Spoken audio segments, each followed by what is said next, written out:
Türkiye boşqası Ankara'da 13 saat isemsiz muhtaram tamaşara. Bugün 2025 yılının 17 iyul atına geçen penşembe gün siz turdan tur efirde Türkiye Ovazı Radyosu'nun Tatar tilindeki topşorunu tanıysınız.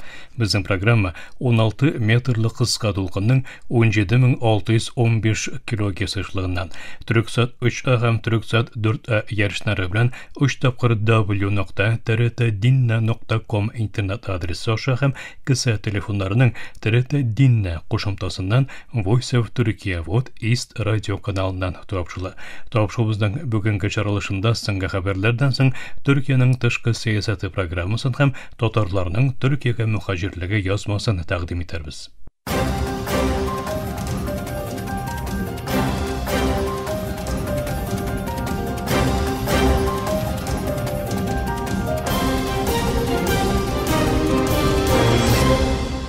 Türkiye Ovası dokunlarında sınga haberler.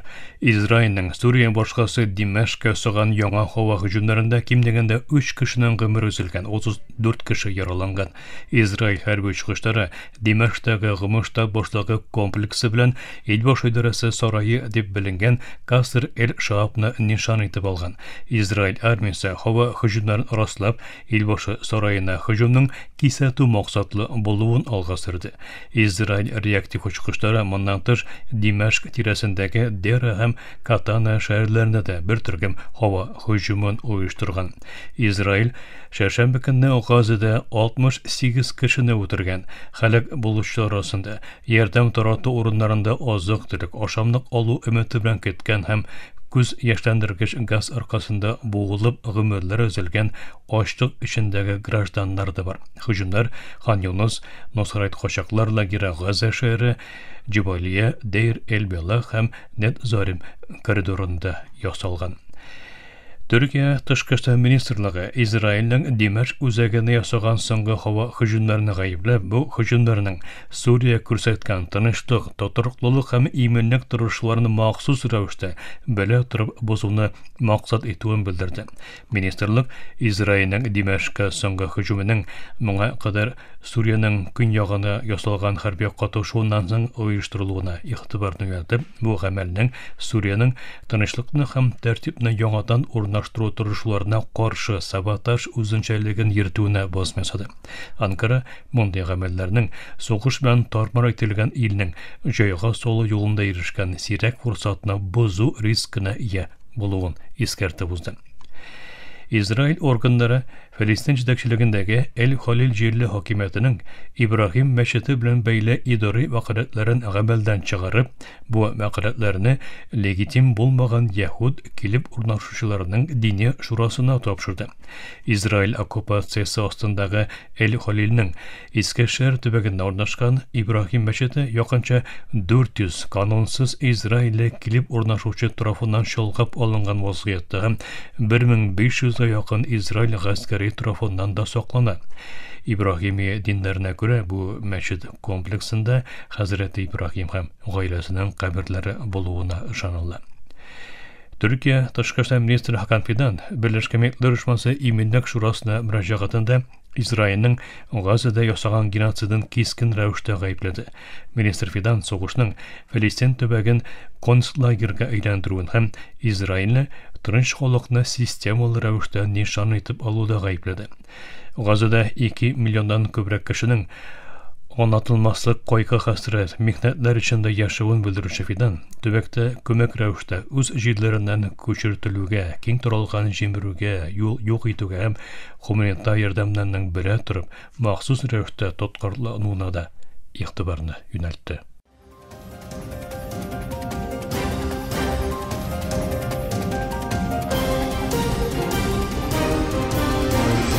Türkiye Ovazı dolkunlarında sınga haberler tağınlaysız.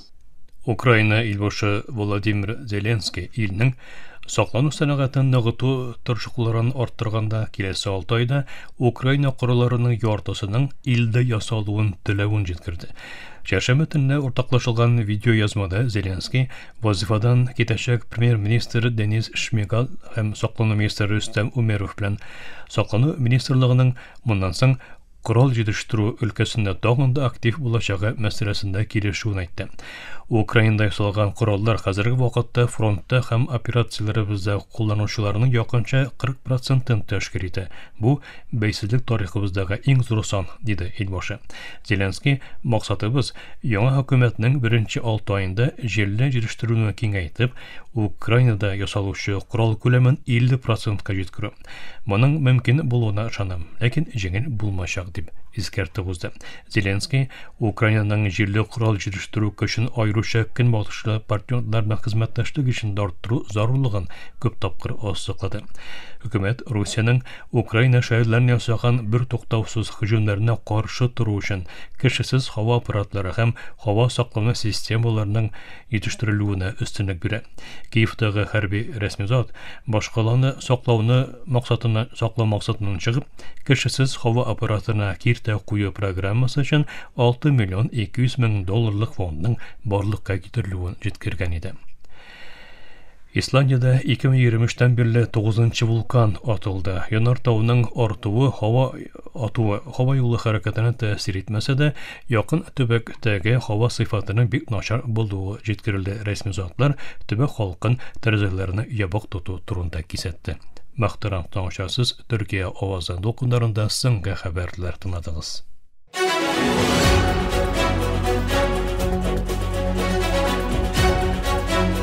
Төркиянең тышкы сәясәте.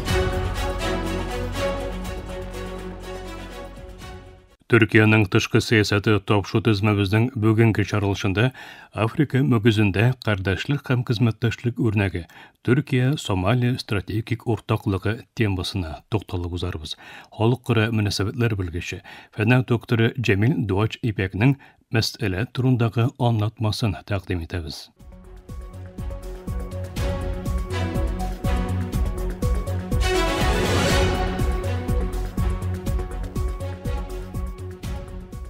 Төркия белән Сомалия арасындагы якын мөнәсәбәт соңгы елларда стратегик уртаклык дәрәҗәсенә җитте. Әйтик, узган көннәрдә Илбашы Рәҗәп Тайип Эрдоганның Анкарада Сомалия дәүләт башлыгы Хасан Шейх Мәхмүдне кунак итүе шушы кардәшлек һәм хезмәттәшлек рухының көн үзәк чагылышы булды. Эрдоган Төркия-Сомалия хезмәттәшлегенең артуын дәвам итәчәгенә һәм ясалачак адымнар белән тагын да күбрәк үсеш алачагына басма ясады.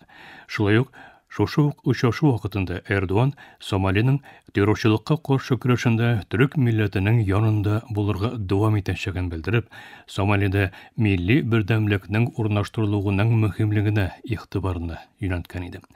Төркия белән Сомалия арасындагы мөнәсәбәтләрнең модерн чордан тагын да борынгы дәврләргә хәтле рәсми исеме төрек дәүләте булган Мәмлүкләр чорына кадәр барып тоташкан тирән тарихы бар. Төрекләрнең Сомалия географиясы белән кызыксынуы Мәмлүк солтанлыгының 1517 елда Госманды контролена кирүе белән дә якынча 4 гасыр буе дәвам итте. 19-нчы гасыр ахырында исә Авропа империализмы Сомалия җирләрен үз контроле астына алганнан соң Төрек-Сомалия мөнәсәбәтләре гамәли буларак туктап калды. Сомалия 1960 елда бәйсезлеген казанганнан соң Төркия белән мөнәсәбәтләрен яңадан төзи башлады. Ике илнең якынаюы өчен вакыт кирәк булса да, рәсми дипломатик мөнәсәбәтләр 1979 елда Төркиянең Могадишу илчелеген ачуы белән рәсми рәвештә урнаштырылды.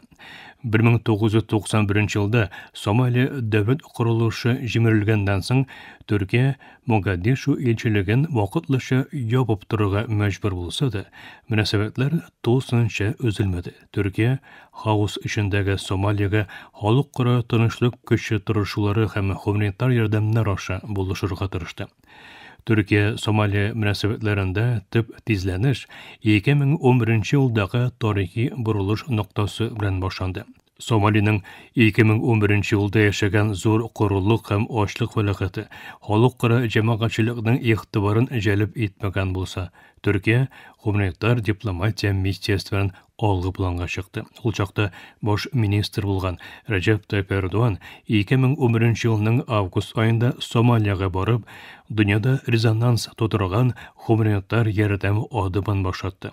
Бу сәфәрдән соң Төркиянең Могадишу илчелеге кабат ачылды һәм ике ил арасындагы мөнәсәбәтләр яңа динамизм казанды. Шул ук чорда Төрек һава юллары 2012 елда Могадишуга турудан-туры очыш башлаткан беренче зур халыкара авиакомпания булды һәм Сомалияны глобаль транспорт челтәренә тоташтырды. Бу рәвешле дипломатик, гуманитар һәм икътисади каналлар бер юлы эшләтелеп, Сомалиянең изоляциядән чыгуына өлеш кертелде.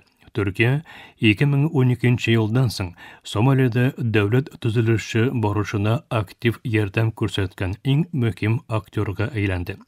2017 елда исә бу ярдәмнең хәрби үлчәме дә анык гамәл белән тормышка ашты.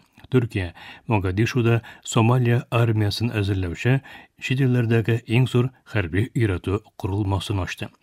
Ике ил арасындагы мөнәсәбәтләр баштарак тулысынча гуманитар дипломатия күчәрендә үсеш алган булса, вакыт белән дәүләт дипломатиясе һәм дәүләт төзелеше үлчәмендә үзешне алган киң кырлы хезмәттәшлек моделенә әйләнде. Бу модель Төркиянең ике яклы табыш стратегиясе дип таныткан. Һәр ике якның да үзара файдасын китергән уртаклык буларак бәяләнә. Төркия һәм Сомалия арасындагы стратегик уртаклык күп кырлы хезмәттәшлек өлкәләренә җәелгән. Сакланудан аскырмага, мәгарифтән энергетикага кадәр бөтен бу тармаклар мөнәсәбәтләрнең тирәнәйтелүен һәм курылышка, структурага керүен тәэмин итте. Иминлек Төркия Сомалия мөнәсәбәтләренең иң критик, иң мөһим якларыннан берсе. Төркия Сомалиянең бирәктә Эш-Шабаб террор оешмасына каршы көрәшендә якын хәрби яклаучысы ролен үзенә алды. Шул вакытта 2023 елның февраль айында кул куелган Саклану һәм иминлек шурасы хезмәттәшлеге кыса килешүе ике илнең хәрби уртаклыгын структуралаштырды. Бу килешү кысаларында Төркия Сомалиянең диңгез чикләрен юлбасарлыктан саклау һәм җир өстендә террорчылыкка каршы көрәштә ярдәм күрсәтү бурычын үзенә алды. Мәгариф өлкәсендә дә Төркиянең эзләре ачык күренә. Төркия Мәгариф вакыфы Сомалида ФЕТО белән бәйле булган мәктәпләрне үз карамагына алганнан соң белем бирүгә салган капитал белән бүген Сомалиянең иң уңышлы мәктәпләрен эшләтә. Мәгариф мәктәпләрен бетергән Сомали яшьләренең 98% Төркиядәге университетларга кабул ителә яки стипендияны отып югары белем ала.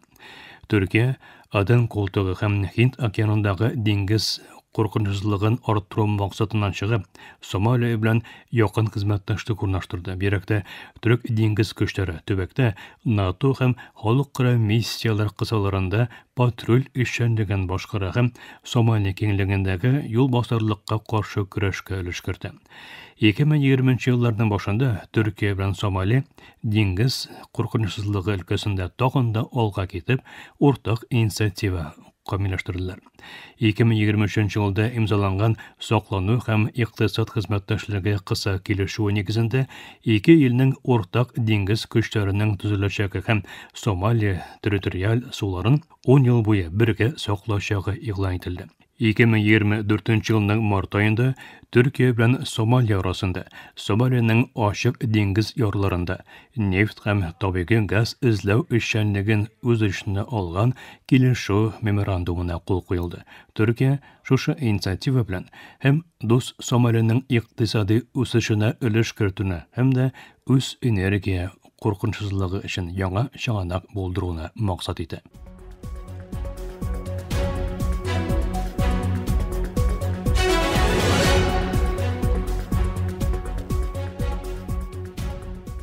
Бу рәвешле Төркия Сомалия стратегик уртаклыгы тарихи тирәнлектән көч-куәт алган һәм модерн геополитикасының заруриятлары белән шәкилләнгән формалашкан бу үрнәк. Бу уртаклык Төрек милләтенең Африкадагы кардәш халыклар белән теләктәшлек идеалы мәсләге белән Төркиянең милли мәнфәгатьләрен тигез, баланслы рәвештә берләштерә.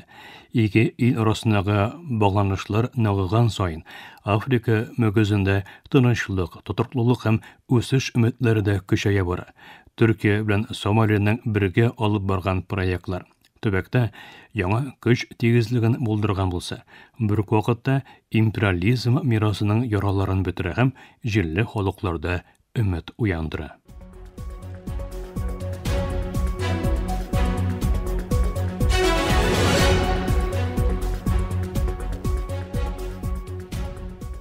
Мөхтәрәм таңчылар, халыкара мөнәсәбәтләр белгече, фәннәр докторы Җәмил Дуач Ибекнең аңлатмасын тыңладыгыз.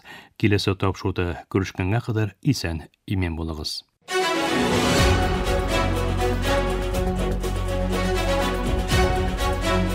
Төркиянең тышкы сәясәте.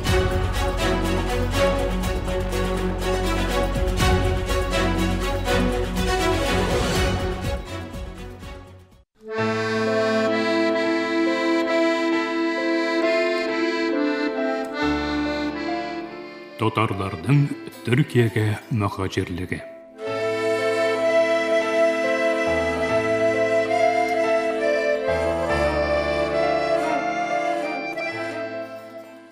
Мөхтәрәм таңчылар, Төркиягә татар хиҗрәтенә багышланган тапшыру тизмәбезнең бүгенге 29нчы бүлегендә Садри Максуди турында сүз алып баруыбызны дәвам иттерәбез. Беренче язмада әйтеп үтелгәнчә, Садри Максуди Дәүләт Думасының 2 чакырылуында депутат, халык ышанычлысы була. 4нче Думага да үз кандидатурасын намзәтлеген куйган Максуди бу сайлауда уңышка ирешә алмый.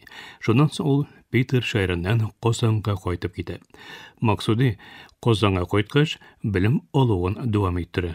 1913 елда Мәскәү университетында юридик дисциплиналар имтиханнарын экстерн тәртибендә тапшыра. Казанда төпләнгәннән соң ул 1913-1917 елларда Казан мәхкәмә палатасында хезмәт куя. Адвокат, Казан шәһәр идарәсендә юридик комиссия әгъзасы булып тора. 1914 елның июнь айында Санкт-Петербург шәһәрендә узган Бөтен Русия мусульманнарының 4нче корылтаенда катнаша. Ул мусульман дини учрежденияларын, оешмаларын үзгәртеп кору турында чыгыш ясый. Шул 1913 елдан 1917 елга кадәр Казанда чагыштырмача тыныч тормыш белән яшәгән Максуди илдәге үзгәреш җилләре исә башлагач, яңадан сәяси тормышка атыла. 1917 елгы февраль инкыйлабы алып килгән иркенлекләр, йомшарулардан Рәсәй мусульманнары да үз хукукларын яклау өчен файдаланып калырга тырышалар. Садри Максуди бу дәврдә Казан мусульманнар комитеты, шулай ук Бөтен Рәсәй мусульманнары корылтайын җыюны оештыру максатыннан төзелгән Русия мусульманнары вакытлы үзәк бюросы әгъзасы буларак билгеләнә. Аның тарафыннан 1917 елның март айында кадетларның 7нче съездында корылтайында ясалган чыгышта Рәсәй мусульманнарының халыкларга киң үз билгеләнү хукукы бирәчәк демократик республика җумһурият яклы булуы белдерелә. 1917 елның апрель айында исә Питердәге вакытлы хөкүмәт Максудины Төркистан комитеты әгъзасы итеп сайлый.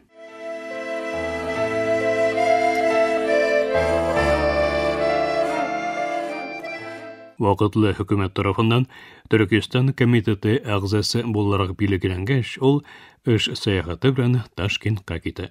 Шуңа күрә дә 1917 елның маенда Мәскәү шәһәрендә Бөтен Рәсәй мусульманнарының беренче корылтаенда катнаша алмый. Ләкин үзе булмаса да, делегатлар аны читтән торып Милли шура башкарма комитеты әгъзасы итеп сайлыйлар. Шулай ук ул Милли шурада учредительләр җыйнына сайлаулар вакытында мусульманнар тотачак тактиканы эшләү һәм Бөтен Рәсәй мусульманнарының икенче корылтайын җыю комиссияләре составына кертелә. Монда әлбәттә аның Рәсәйгә кайткач алып барган эшчәнлеге, сәяси активлыгы, төпле белеме дә халыкның игътибарын казануда роль уйнаган булса кирәк. 1917 елның 28 июнендә булган Милли шура отырышында Максуди мусульманнарның үз билгеләнүе турында чыгыш ясый. Бу мәсьәлә исә булачак корылтайның көн тәртибенә дә кертелә. Садри Максуди икенче корылтай өчен мусульманнарның милли мәдәни мохтарияты конституциясы текстын әзерли. 1917 елның июль-август айларында Казан шәһәрендә узган Бөтен Русия мусульманнарының икенче корылтайында Максуди мөһим чыгыш ясый. Бу чыгыш нигезендә Эчке Русия һәм Сибир мусульманнарының милли мәдәни мохтариятын автономиясын төзү турында Максуди тарафыннан әзерләнгән декларация кабул ителә. Декларацияны тормышка ашыру өчен Садри Максуди җитәкчелегендә мохтарият коллегиясе сайлана.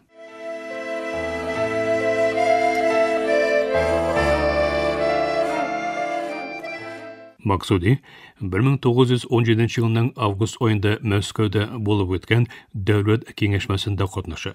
Садри Максудиның Русиядәге сәяси эшчәнлегендә иң югары нокта 1917 елның ноябрендә Казан шәһәрендә Милли парламент ачылышында Милләт мәҗлесе рәисе һәм Милли хөкүмәт милли идарә рәисе итеп сайлануы дип әйтергә мөмкин. 1918 елның 5 гыйнварында Садри Максуди Русиянең Авропа өлеше һәм Сибир төрки татар мусульманнарының милли мәдәни мохтарияты органы, милли идарә рәисе буларак сайлана. Ләкин милли идарәнең эшчәнлеге узак дәвам итми. 1918 елның апрелендә милли идарә эшчәнлеге Совет хакимияте тарафыннан тыела, тупланган акча байлыклары тартып алына. Милли идарәдән бары тик диния назараты гына кала. Аңа сәяси эшләргә кысылмау шарты белән эшчәнлеген дәвам итәргә рөхсәт бирелә. Большевиклар тарафыннан әзерләнгән Садри Максуди Финляндия аркылы Европага узак еллар дәвам итәчәк эмиграцияга, мөхаҗирлеккә китә. Мөхтәрәм таңшар, фәннәр докторы Ильяс Мифтахов әзерләгән тапшыру дизбәбезнең киләсе чаралышында очрашу өмете белән исән имән булыгыз.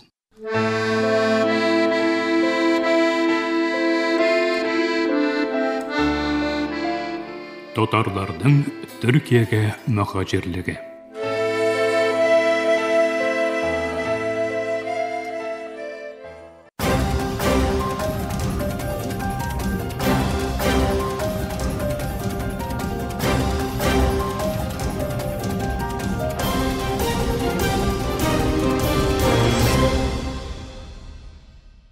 Мактарам таңшар, Төркия авазы радиосыдагы татар төрендәге тапшырулары шушының белән ахырына якынлашты.